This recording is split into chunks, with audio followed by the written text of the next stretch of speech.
ലഭ്യമാക്കണമേ, എനിക്കൊരു കുഞ്ഞിനെ തരണമേ, ഒരു വാതിൽ എങ്ങനെയും ഒന്ന് തുറക്കണമേ എന്ന് നമ്മൾ പ്രാർത്ഥിക്കുമ്പോൾ ആ ഭാവമാണ് നമ്മുടെ മനസ്സിലെങ്കിൽ യേശു പറഞ്ഞതിൻ്റെ നേരെ എതിരാണ് നമ്മൾ പ്രാർത്ഥിക്കുന്നത്. അപ്പൊ ഇവിടെ നമ്മൾ കാണുന്നത് ചിലരുടെ ജീവിതത്തിൽ ചിലപ്പോൾ മിറക്കിൾസ് ഇൻസ്റ്റന്റ് ആയിട്ടാണ്, ക്ഷണത്തിൽ അത്തി ഉണങ്ങിയത് പോലെയാണ് സംഭവിക്കുന്നത്. എന്നാൽ ഒട്ടുമിക്ക സാഹചര്യങ്ങൾ എന്ന് പറഞ്ഞാൽ ഏറെക്കുറെ എല്ലാവരുടെയും ഒക്കെ ജീവിതത്തിലും മാറ്റങ്ങൾ വരുന്നത് ഇൻസ്റ്റന്റ് ആയിട്ട് ആയിരിക്കത്തില്ല. അത്യുന്നതന്റെ നാമത്തിന് മഹത്വം ഉണ്ടായിരിക്കട്ടെ. അത്യുന്നതൻ ജഡം ധരിച്ചെത്തിയ മനുഷ്യനായി വന്ന നസ്രായനായ യേശുവിന്റെ സത്യ ഏകദൈവത്തിന്റെ നാമത്തിന് എന്നും എന്നേക്കും മഹത്വം ഉണ്ടായിരിക്കട്ടെ. ഈ ഒരു മെസ്സേജ് എൻ്റെ കഴിഞ്ഞ മെസ്സേജിന്റെ ബാക്കിയാണ്. കഴിഞ്ഞ മെസ്സേജിൽ യേശുവിൻ്റെ അവസാനത്തെ മൊഴിയുടെ ആത്മീയ സാരാംശമാണ് ഞാൻ സംസാരിച്ചത്. അപ്പോൾ ഇന്ന് യേശുവിൻ്റെ അവസാനത്തെ മൊഴി നമ്മൾക്ക് എങ്ങനെയാണ് പ്രായോഗികമായിട്ട് നമ്മുടെ ജീവിതത്തിൽ ഉപയോഗം ആകുന്നത് എന്നതിനെക്കുറിച്ചാണ് പറഞ്ഞ് മനസ്സിലാക്കി തരാൻ ആഗ്രഹിക്കുന്നത്. ഇതിന് മുമ്പായിട്ട് ഞാനൊരു ചോദ്യം നിങ്ങളോട് ചോദിക്കാൻ ആഗ്രഹിക്കുന്നു. നമ്മളെല്ലാവരും ദൈവത്തിനോട് പലതരത്തിലുള്ള അഭയ യാചനകളുമായിട്ട് അല്ലെങ്കിൽ സപ്ലിക്കേഷൻസുമായിട്ട് ചെല്ലുന്നവരാണ്. പലതരത്തിലുള്ള ആവശ്യങ്ങൾ നിറവേറ്റാൻ വേണ്ടി നമ്മൾ ദൈവത്തോട് ചോദിക്കുന്ന പ്രാർത്ഥനകളുടെ ഭാവം എന്താണ്? എന്ത് തരത്തിലാണ് നമ്മൾ ദൈവത്തിൻ്റെ മുമ്പിൽ പ്രാർത്ഥിക്കുന്നത് എന്ന് പറഞ്ഞാൽ, എന്നെ സൗഖ്യമാക്കണമേ, എന്നോട് കരുണ തോന്നണമേ, എനിക്കൊരു കുഞ്ഞിനെ തരണമേ, എൻ്റെ ജീവിതത്തിൽ മാറ്റം വരുത്തണേ, കടം മാറ്റണമേ, വാതിലുകൾ തുറക്കണമേ എന്നുള്ള അഭയ യാചന അല്ലെങ്കിൽ ഒരു ബെഗ്ഗിങ്ങിൻ്റെ സ്വരമാണോ നമ്മൾക്ക് എന്നത് ഒന്ന് ചിന്തിച്ച് വിലയിരുത്തുക. നമ്മുടെ പ്രാർത്ഥനകൾ എങ്ങനെയാകണം എന്നതിനെക്കുറിച്ച് ബൈബിളിൽ പലയിടത്തും നമുക്ക് കാണാൻ സാധിക്കും. അപ്പോൾ ഇന്ന് ഈ ഒരു മെസ്സേജിനായിട്ട് യേശുവിൻ്റെ തന്നെ മൊഴികളാണ് നമ്മൾക്ക് കാണേണ്ടത്. അത്തിവൃക്ഷം ഉണങ്ങിപ്പോയ സാഹചര്യം അല്ലെങ്കിൽ ആ ഒരു വേദഭാഗത്തിലെ യേശുവിൻ്റെ മൊഴിയാണ് ഇന്ന് നമ്മൾക്ക് മത്തായിയുടെ സുവിശേഷത്തിൽ നിന്നും മർക്കോസിൻ്റെ സുവിശേഷത്തിൽ നിന്നും കാണേണ്ടതായിട്ടുള്ളത്. മത്തായിയുടെ സുവിശേഷം 21-ാമത്തെ അധ്യായം 18-ാമത്തെ വാക്യം മുതൽ വായിക്കുമ്പോൾ നമ്മൾ കാണുന്നത്, അതിൽ ഇലയല്ലാതെ ഒന്നും കാണായികയാൽ ഇനി നിന്നിൽ ഒരു നാളും ഫലം ഉണ്ടാകുകയില്ല എന്ന് അതിനോട് പറഞ്ഞു. ക്ഷണത്തിൽ അത്തി ഉണങ്ങിപ്പോയി. ശിഷ്യന്മാർ ഇത് കണ്ട് ആശ്ചര്യപ്പെടുമ്പോൾ യേശു പറയുന്നത്, നിങ്ങളോട് സത്യമായിട്ട് ഞാൻ നിങ്ങളോട് പറയുന്നു, നിങ്ങൾ വിശ്വസിച്ചുകൊണ്ട് പ്രാർത്ഥനയിൽ എന്ത് യാചിച്ചാലും നിങ്ങൾക്ക് ലഭിക്കും എന്ന് ഉത്തരം പറഞ്ഞു. അപ്പോൾ ഇവിടെ അത്തിവൃക്ഷം ക്ഷണത്തിൽ ഉണങ്ങിപ്പോവുകയാണ്. അതിനായിട്ട് യേശു പറയുകയാണ്, നിങ്ങൾ പ്രാർത്ഥിക്കുമ്പോൾ വിശ്വസിച്ചുകൊണ്ട് എന്ത് പ്രാർത്ഥിച്ചാലും നിങ്ങൾക്ക് അത് ലഭിക്കും. വിശ്വാസത്തിൻ്റെ മഹത്വത്തെക്കുറിച്ചാണ് യേശു ഇവിടെ കാണിക്കുന്നത്. If you believe you shall receive anything you ask in prayer. വിശ്വാസത്തിൻ്റെ മഹത്വം. എന്നാൽ ഇതേ വേദഭാഗം നമ്മൾക്ക് മർക്കോസിൻ്റെ സുവിശേഷത്തിൽ മറ്റൊരു തരത്തിലാണ് കാണാൻ സാധിക്കുന്നത്. മർക്കോസിൻ്റെ സുവിശേഷം 11-ാമത്തെ അധ്യായത്തിൽ നമ്മൾ കാണുന്നത് അത്തിവൃക്ഷം ക്ഷണത്തിൽ ഉണങ്ങിപ്പോകുന്നില്ല, മറിച്ച് യേശുവും ശിഷ്യന്മാരും യെരുശലേമിലൊക്കെ പോയിട്ട് തിരിച്ചു വരുമ്പോഴാണ് അവർ കാണുന്നത് അത്തിവൃക്ഷം ഉണങ്ങി നിൽക്കുന്നതായിട്ട്. ഇവിടെയും ആശ്ചര്യപ്പെടുന്ന ശിഷ്യന്മാരോട് യേശു പറയുന്നത്, മാർക്ക് 11:24 എന്ന വാക്യത്തിൽ നമ്മൾ വായിക്കുന്നത്, 11-ാമത്തെ അധ്യായം 24-ാമത്തെ വാക്യത്തിൽ, ഞാൻ സത്യമായിട്ട് നിങ്ങളോട് പറയുന്നു, അതുകൊണ്ട് നിങ്ങൾ പ്രാർത്ഥിക്കുമ്പോൾ യാചിക്കുന്നതൊക്കെയും ലഭിച്ചു എന്ന് വിശ്വസിക്കുവീൻ, എന്നാൽ അത് നിങ്ങൾക്ക് ഉണ്ടാകും എന്ന് ഞാൻ നിങ്ങളോട് പറയുന്നു.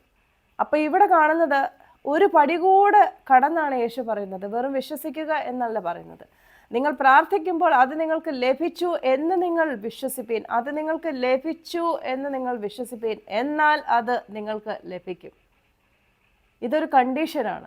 നിങ്ങൾക്ക് പ്രാർത്ഥിക്കുമ്പോൾ അത് ലഭിക്കണമെങ്കിൽ പ്രാർത്ഥിക്കുമ്പോൾ തന്നെ അത് നിങ്ങൾക്ക് ലഭിച്ചു എന്ന് നിങ്ങൾ കരുതുക. എന്തുകൊണ്ടാണ് ഇത് യേശു ഇങ്ങനെ പറയുന്നത്? രണ്ട് വേദഭാഗങ്ങളുമുള്ള വ്യത്യാസമാണ് ഇവിടെ നമുക്ക് കാണേണ്ടതായിട്ടുള്ളത്.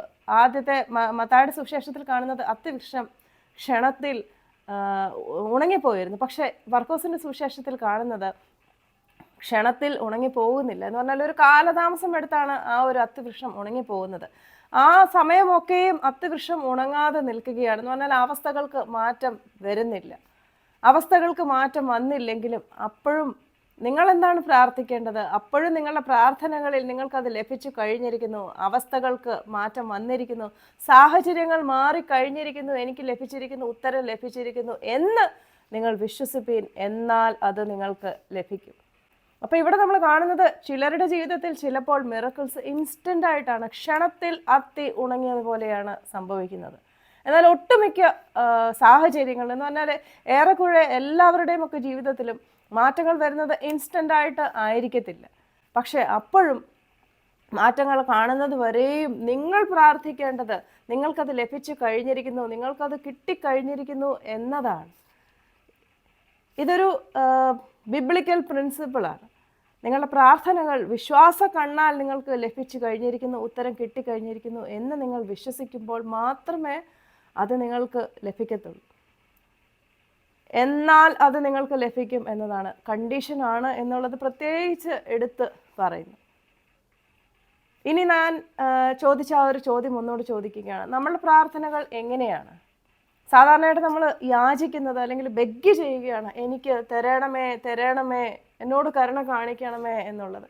കഷ്ടങ്ങളിൽ കൂടിയൊക്കെ കടന്നു പോകുമ്പോൾ നമ്മുടെ മനസ്സിൽ വരുന്ന ആ ഒരു ചിന്ത, ഭാവം, ദൈവത്തോടുള്ള മനോഭാവം അങ്ങനെയാണ്. എന്ന് പറഞ്ഞാൽ ഒരു ബെഗ്ഗിങ് എൻഡിൽ നിന്നുകൊണ്ടാണ് നമ്മൾ യേശുവിനോട് പ്രാർത്ഥിക്കുന്നത്. ഒന്ന് സൗഖ്യമാക്കണമേ, എനിക്കൊരു കുഞ്ഞിനെ തരണമേ, ഒരു വാതിൽ എങ്ങനെയും ഒന്ന് തുറക്കണമേ എന്ന് നമ്മൾ പ്രാർത്ഥിക്കുമ്പോൾ ആ ഭാവമാണ് നമ്മുടെ മനസ്സിലെങ്കിൽ യേശു പറഞ്ഞതിൻ്റെ നേരെ എതിരാണ് നമ്മൾ പ്രാർത്ഥിക്കുന്നത്. നിങ്ങൾക്ക് ലഭിച്ചു കഴിഞ്ഞിരിക്കുന്നു എന്ന് നിങ്ങൾ വിശ്വസിപ്പീൻ, എന്നാൽ നിങ്ങൾക്ക് ലഭിക്കും.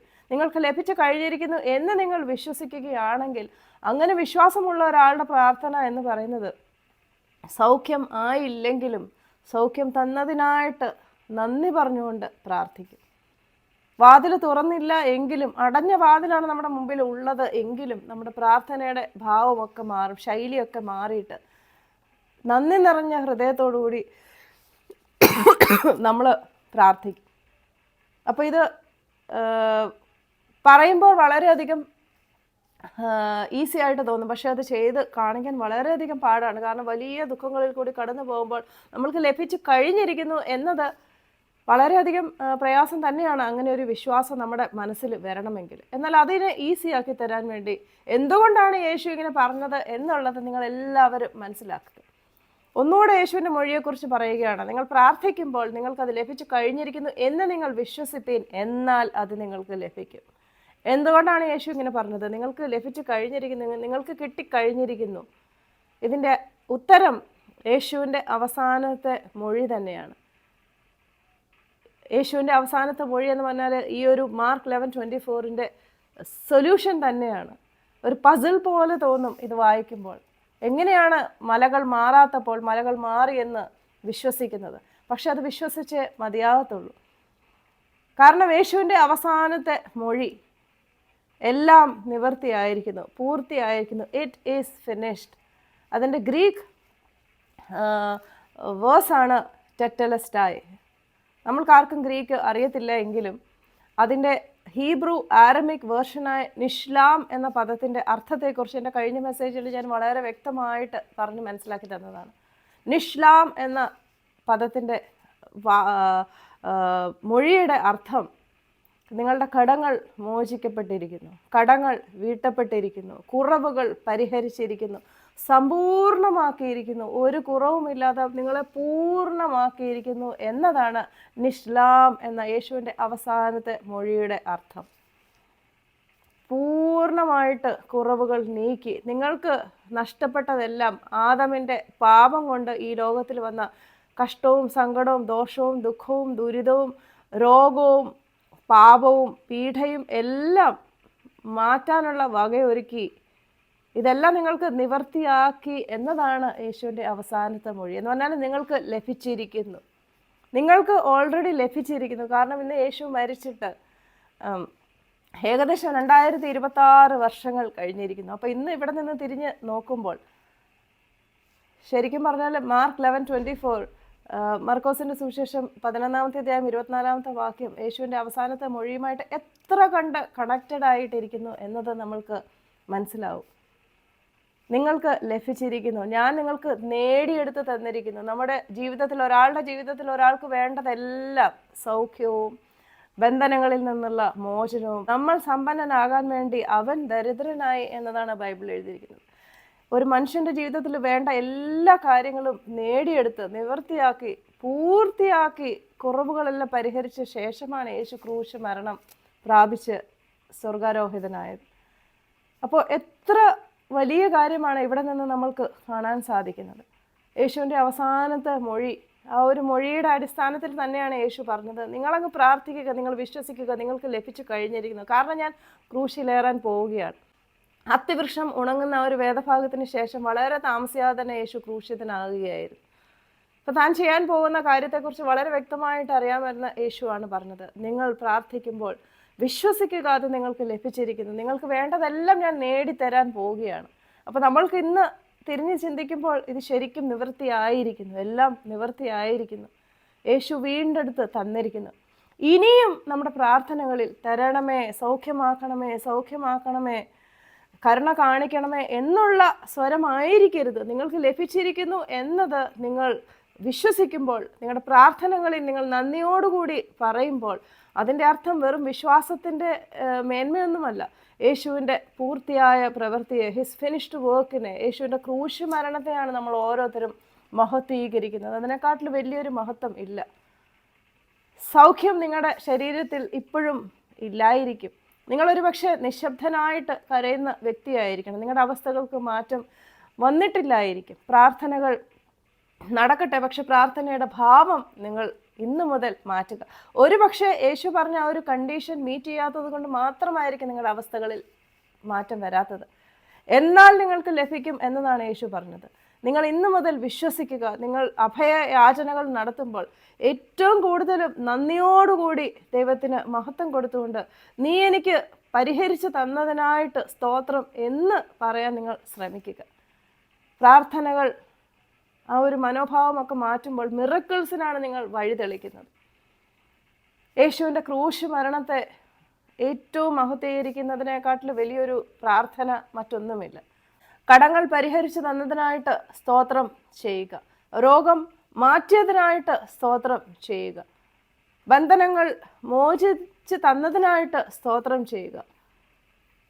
പാപങ്ങൾ ക്ഷമിച്ചതിനായിട്ട് സ്തോത്രം ചെയ്യുക. നിത്യജീവനുള്ള വക പൂർത്തീകരിച്ച് തന്നതിനായിട്ട് സ്തോത്രം ചെയ്യുക.